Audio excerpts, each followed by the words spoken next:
Okay, this is how you make a mat for your competition image. You go File, New, make sure the shortest side is 4000, and the resolution is set to 200, and click OK. Once you do that, you're going to have a nice white screen here. You need to go and get your image. So for this example, I'm going to use this airplane here. It's not a competition image that I'm using, but it's a good example. Bring the layer down, highlight the layer, and then you're going to drag it over. When you do that, because I'm recording, I don't have enough memory to do that for you to see it. It will end up looking like this on the mat. You're going to now need to scale it. So you're going to Edit, Transform, Scale. Okay, once you scale the image down to the size you want on your canvas, you will need to then add the background, change the color, or what have you. So what I recommend you do is that you find one of the darker tones in your image, or one of the tones you'd like to bring out more, and make that the matte color. So let's go here and we'll get this nice dark kind of blue color, get our paint bucket, and we fill the background. Then we highlight the image, then we at minimum add a stroke.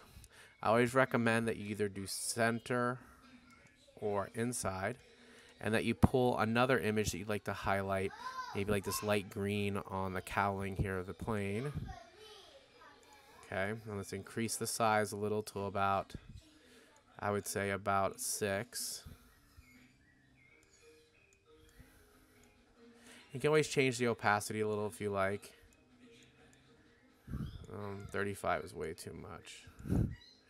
Or 10 looks good, and it's center. You can see the different center, inside, and outside. I don't recommend outside. I don't think it looks good. Let's go inside, hit OK.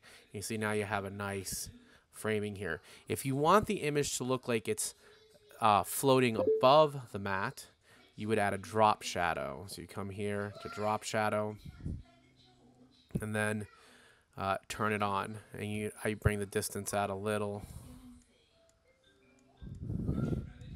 And since the sun is straight, like almost looking at the viewer, I would try to bring the drop straight down to kind of mirror what's going on in the image.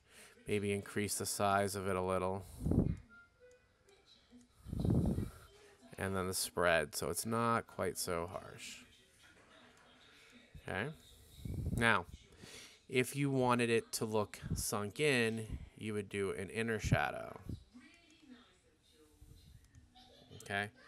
And an inner shadow works basically just the opposite of a drop shadow. It's going to make the image look recessed, and you can see it's getting dark here on the edges to give it that kind of recessed look. Okay, and those are kind of some basic things you can do to create a quick and easy competition mat that's going to look okay. Thanks for listening, and if you have any questions, please email Jim, Jim, at gfidi.com.